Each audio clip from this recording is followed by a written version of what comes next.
So, first of all, let me introduce myself. My name is Gregorius Levin Xiao, and my class is 12 Social 3. My student number is 31, and I'm a student at Senior High School Saint Joseph in Surakarta. And this is our video. Hope you enjoy it and hope you like this video. Thank you. Hallo, ich heiße Calvin. Ich bin 12 Social 3 Klasse.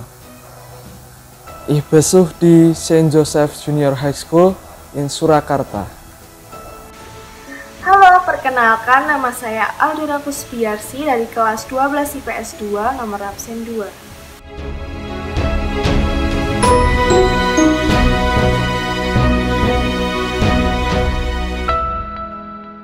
Guys, so I will explain you about the English material, which one is the news item text. So next to me is the news.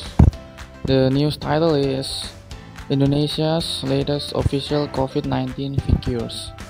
So I will tell you about this news.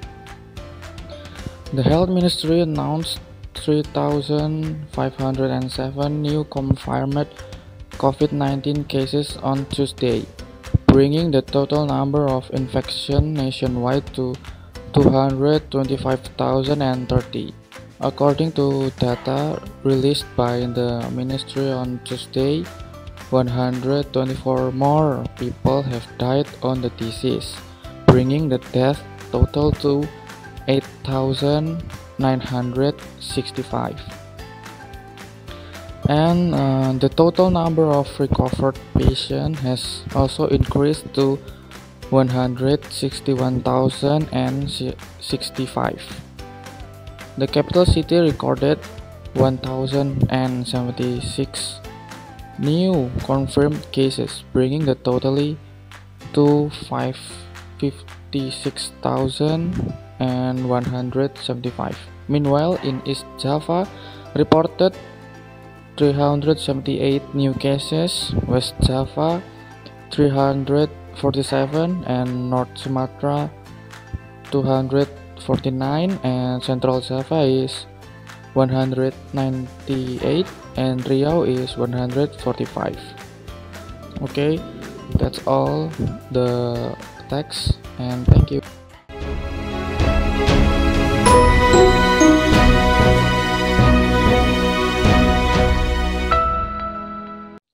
Oke guys, jadi sekarang ini adalah materi PKN.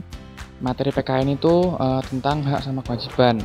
Jadi di sebelahku ini ada berita ya, berita tentang orang yang memborong masker sama hand sanitizer berlebihan. Nah, dari judulnya ini aja kita udah tahu kalau ini tuh sudah melanggar hak. Karena jika kita memborong masker, otomatis keluarga-keluarga yang perekonomiannya di bawah rata-rata itu pasti akan kesusahan untuk membeli, dan nanti pada akhirnya akan terkena virus corona. Nah, hal tersebut kita mengambil hak orang lain dalam hal kesehatan. Jadi orang lain itu tidak mendapatkan hak kesehatan mereka. Nah, sebelumnya membahas ini, saya akan menceritakan terlebih dahulu kenapa kok penimbunan masker sama hand sanitizer ini bisa terjadi ya. Jadi di awal-awal waktu Indonesia terkena corona ini, semua orang tuh panik sekali. Semua orang panik karena ini merupakan sebuah virus yang baru. Jadi tidak ada vaksin atau tidak ada obat yang belum ditemukan gitu. Jadi ini memang masih baru ya virus corona ini. Nah, karena hal tersebut orang Indonesia jadi panik, lalu orang Indonesia jadi tidak tahu harus ngapain. Nah, maka dari itu orang yang perekonomiannya menengah ke atas, dia memborong semuanya. Nah, karena masyarakat atau keluarga yang menengah ke atas ini memborong masker dan hand sanitizer, maka kapasitas hand sanitizer sama masker ini pun berkurang. Nah, karena berkurang ini, maka harganya pun juga menjadi naik. Yang semula satu kotak cuma 50.000 bisa dijual 200.000, bisa dijual 300.000. Nah, pemerintah serta polisi pun juga nggak terima hal ini terjadi, karena kita semua tuh berhak mendapatkan hak untuk kesehatan gitu. Nah, maka dari itu polisi di berita ini pun juga nanti di berita ini diceritakan ya bahwa bagi oknum-oknum yang ketahuan seperti itu maka akan ditangkap. Nah, ditangkap lalu disuruh akan dikenakan penjara selama 5 tahun dan denda. Ini berita pertama. Lalu berita kedua juga ada juga di sini. Berita kedua ini menceritakan tentang PHK massal ya. Di sini kita juga mengambil orang lain dalam hal bekerja. Nah, di berita ini diceritakan bahwa tempatnya itu di Jakarta. Seperti yang kita tahu, Jakarta ini memang lokasi yang sangat banyak sekali penduduknya. Karena banyak sekali penduduknya, maka corona di tempat Jakarta ini pun juga berkembang dengan pesatnya. Ini Jakarta sudah di zona merah, yang artinya restoran, hotel itu pun harus ditutup. Nah, karena restoran dan hotel ditutup, maka mereka tidak mendapatkan penghasilan. Karena mereka tidak mendapatkan penghasilan, maka banyak sekali karyawan yang di PHK atau dipecat ya, sama saja itu.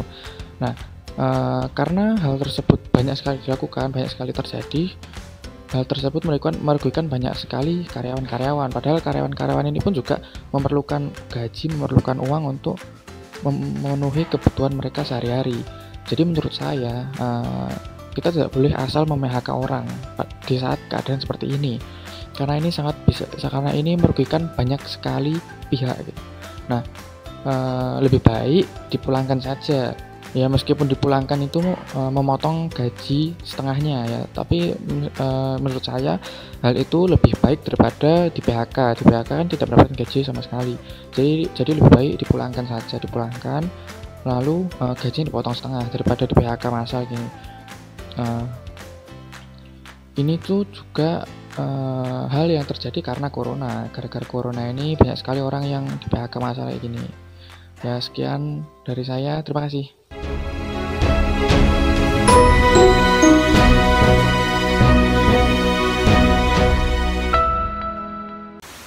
Sebelum kita masuk ke materi, yuk kita ulas sedikit tentang penjelasan singkat apa sih itu COVID-19 atau biasa kita sebut virus corona. Simak video berikut ini. COVID-19 merupakan penyakit menular yang disebabkan oleh jenis coronavirus baru. Virus ini ditemukan pertama kali di Wuhan, Tiongkok pada akhir tahun 2019. COVID-19 dapat menyebar dari orang ke orang melalui percikan-percikan dari hidung atau mulut yang keluar dari orang yang terjangkit.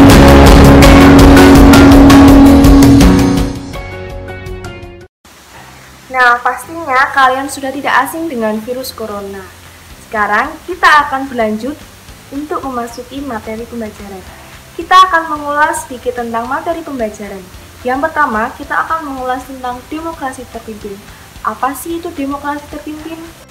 Jadi, apa sih itu demokrasi terpimpin? Berikut definisi demokrasi terpimpin. Jadi, demokrasi terpimpin adalah sebuah sistem demokrasi yang dimana seluruh keputusan dan pemikiran itu berada di pemimpin negara atau biasa kita sebut presiden. Waktu itu, demokrasi terpimpin itu dicetuskan oleh I.R. Soekarno. Adanya demokrasi dikarenakan memiliki latar belakang yang terdiri atas 3 latar belakang sesuai dengan bidangnya.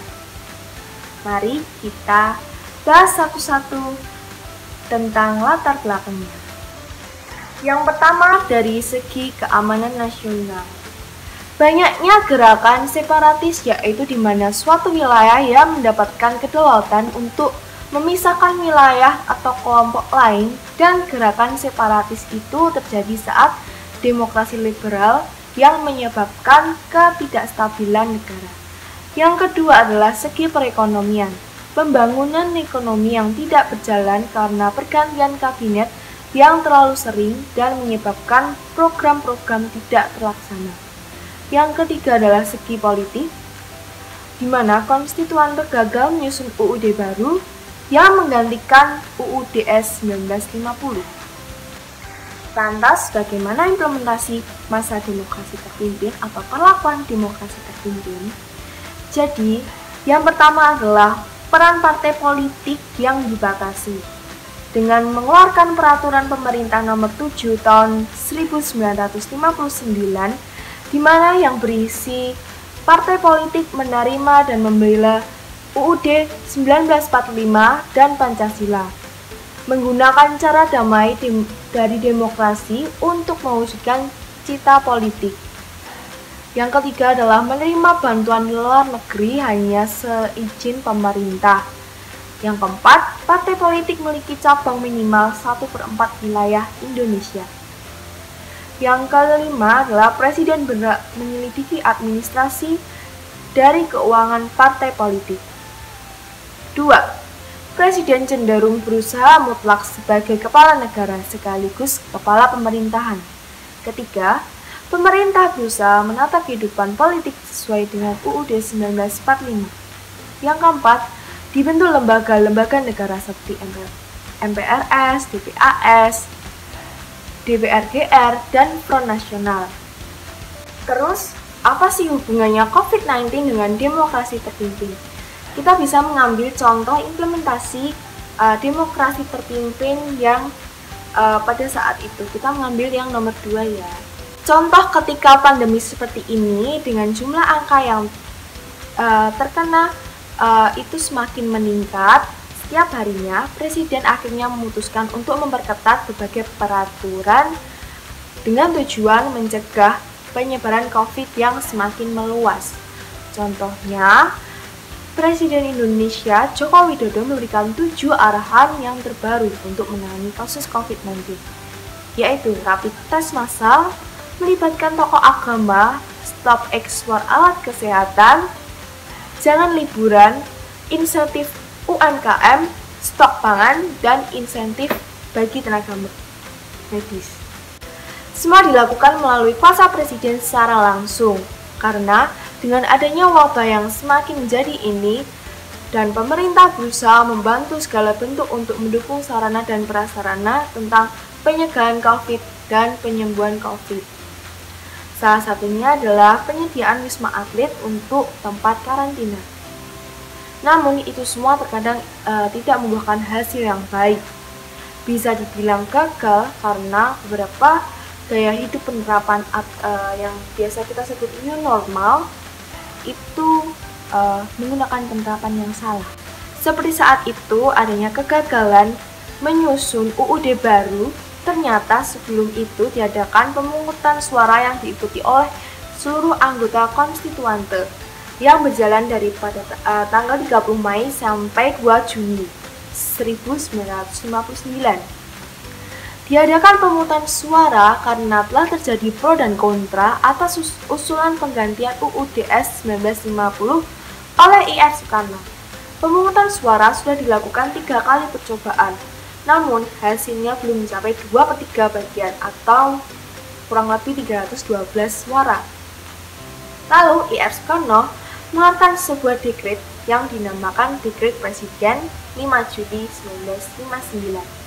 Apa saja isi Dekret Presiden 1959? Yang pertama ada tidak berlaku kembali UUDS 1950, berlakunya kembali UUD 1945, dibubarkannya konstituante, dan dibentuk DPAS dan MPRS. Mengapa IR Soekarno mencetuskan Dekret Presiden pada tanggal 5 Juli 1959 atau biasa kita sebut Dekret Presiden 5 Juli 1959? Karena memiliki tujuan, yaitu untuk menjaga persatuan dan kesatuan bangsa Indonesia.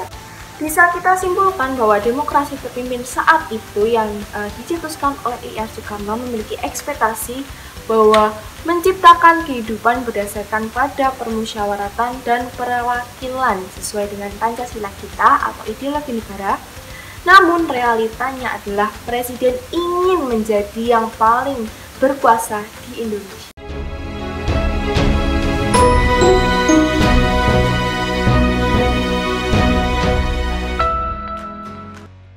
Oke, sekarang saya di sini akan menjelaskan tentang materi BBL mata pelajaran matematika, yaitu tentang peluang yang akan saya hubungkan dengan data positif negatif dari COVID-19 secara global dan secara nasional. Dari worldometer.info tertera data dunia atau data global dengan jumlah positif yaitu 30.693.497 orang. Data ini saya akses tanggal 19 September, yaitu hari ini saat saya syuting. Dengan data meninggal sebesar 956.423 dan data sembuh atau recover 22.334.630 orang. Dari sini kita bisa melihat dari 30 juta lebih data yang terkonfirmasi, ada lebih dari 90% orang yang terkonfirmasi sembuh. Tentu data ini bisa menyimpulkan bahwa peluang kesembuhan dari COVID-19 secara global ini sangat besar. Bahkan dari data sudah kita lihat 90% lebih, di mana 22 juta lebih sembuh. Itu berarti peluangnya sangat besar. Lalu dari data nasional dari covid19.go.id, sama hari ini tanggal 19 September saya akses. Data nasional hari ini terkonfirmasi 236.519 orang terkonfirmasi COVID. Lalu dari data tersebut kita langsung melihat saja ke data sembuh dan meninggalnya, yaitu data sembuh sebesar 170.774 orang dan yang meninggal 9.336 orang. Dari sini kita bisa melihat persentase kesembuhan dari data terkonfirmasi yaitu 72,2%, yang itu berarti sangat besar, dan persentase meninggalnya 3,9%. Dari data-data berikut kita bisa langsung menyimpulkan bahwa peluang kesembuhan COVID-19 ini ternyata sangat besar.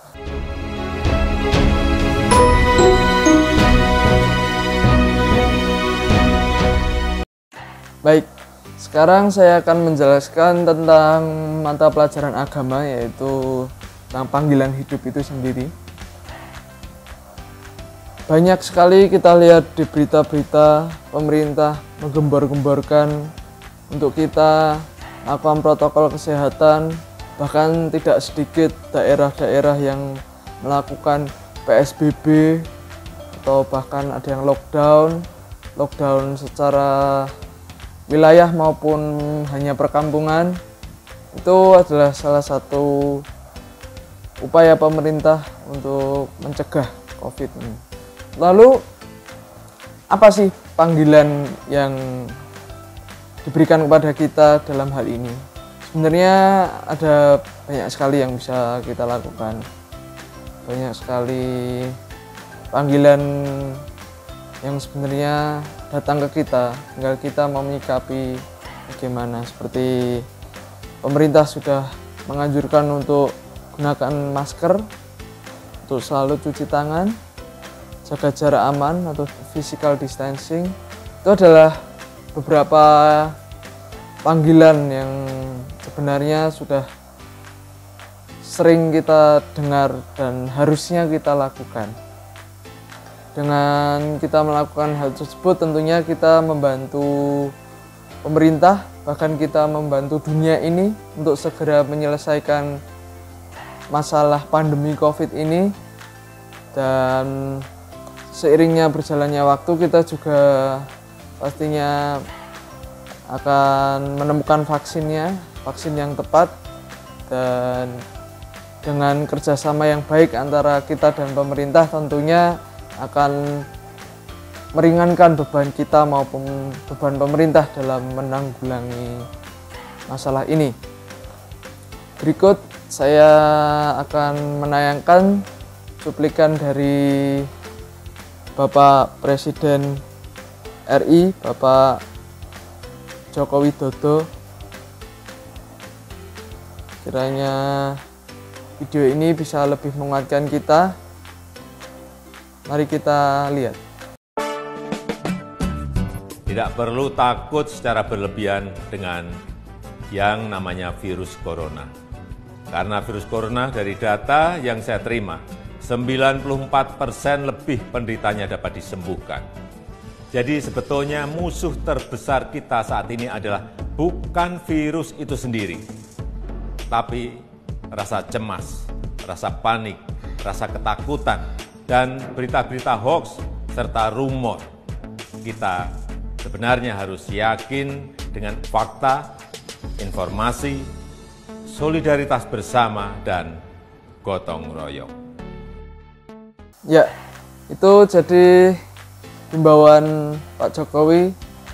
Itu juga salah satu panggilan kita untuk jangan cemas. Kita bisa melakukan ini bersama dengan 3 hal tadi, dengan informasi yang solid, ada solidaritas di situ, dan ada gotong royong kita semua. Dengan demikian kita bisa menjalani bersama. Tetap semangat, kita lawan COVID-19.